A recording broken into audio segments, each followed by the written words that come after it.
In the 1970s, the hobby started gaining steam, but had yet to hit the trading card explosion that marked the 80s. Still, there's some iconic cardboard that hails from the 70s, and we did our best to contain a decade's worth of classic rookie cards to just 10 items. Batter up for our must-have baseball rookie cards of the 70s. To start the list, we have legendary reliever Dennis Eckersley. Though the ageless righty began his MLB career as a starter, Eckersley ascended to another level when he transitioned into a closer midway through his career. To this day, he's the only pitcher to amass at least 100 complete games and 100 saves, a feat that isn't likely to be repeated anytime soon.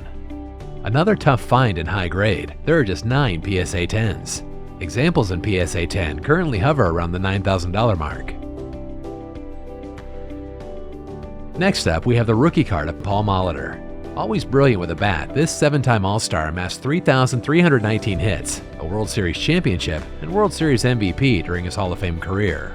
His rookie card is one of the 2 keys to the 1978 Topps set, along with the Eddie Murray rookie, which we'll touch on later.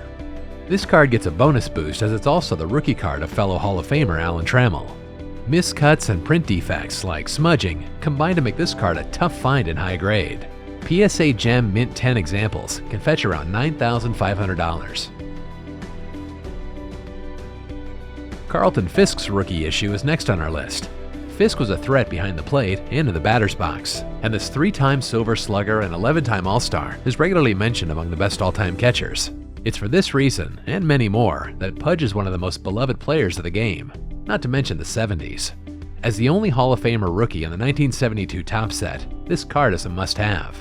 Examples in PSA 10 are currently valued around $12,000. As far as Bert Blyleven goes, the right-handed pitcher had a good career and snuck into the Hall of Fame in 2011, but he didn't enjoy the success and popularity of some of his other contemporaries on the list. Still, Blyleven makes the cut because this black-bordered card is an incredibly tough find in high grade. In fact, just one example has been graded PSA 10, and it sold for $15,052 back in 2012, and there's no telling what it would fetch in today's market.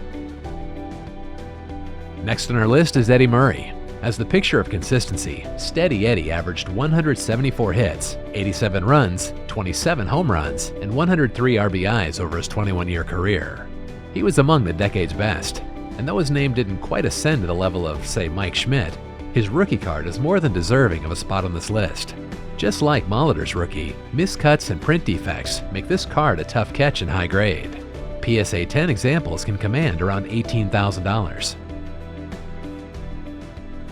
Speaking of Mike Schmidt, what sort of list would this be if it didn't include the rookie card of the best third baseman of all time? Schmidt was not only the premier deep threat in his era, he was an absolute stud as a fielder. With 10 gold gloves, 548 dingers, and a laundry list of other accolades, adding the rookie card of this baseball legend to the list is a no-brainer. Condition obstacles like poor centering and print defects make the card tough to glove. In fact, just 6 PSA 10 examples exist and are valued around the $23,000 mark. Next up, we have the rookie card of Thurman Munson, the Yankee backstop and fan favorite, whose life was cut tragically short. Though Munson might not have been a Hall of Fame caliber player, he was very, very good, and he remains one of the most popular Yankees of all time. And with such a storied franchise, that's saying something. Munson was featured in many key issues during his career, including this card. Due to fickle gray borders and centering issues, there are only 3 examples in PSA 10. Cracking the top 3 on our list is Robin Yount's 1975 Topps rookie, a key card in one of the most popular sets in the modern era, a set that perhaps most exemplifies the 70s in terms of design. Yount debuted as the Brewers shortstop at just 18 years old, and would go on to win 2 MVPs at 2 different positions, shortstop and center field. Though the George Brett rookie is the top card of the set, the Yount is very close in terms of value and popularity. In fact, the 2 standout cards are among the most valuable post-1970 era baseball cards in PSA 10. Poor centering, stray print marks, and fragile colored borders are a few reasons why 1975 Topps is among the tougher issues of the decade. A PSA 10 example can command figures around $30,000. We've arrived at the Wizards rookie card. Aside from gaining acclaim with his on-field acrobatics, Ozzie Smith was known as a tremendous fielder and base runner. Smith, a 15-time All-Star, was inducted into the Hall of Fame in 2002. His rookie card remains among the most coveted of the 70s. This card is usually found severely off-center, and as such, it is a condition rarity. A PSA 10 example sold at auction in 2017 for $31,200. Finally, we reached the top of our list. Did we mention 1975 Topps was a stacked set, boasting Hall of Fame rookie cards in Robin Yount, Gary Carter, and yes, the crown jewel of the set, George Brett? This is an extremely popular issue among collectors, and a key offering of the decade. This power-hitting third baseman was known more for his bat than his glove.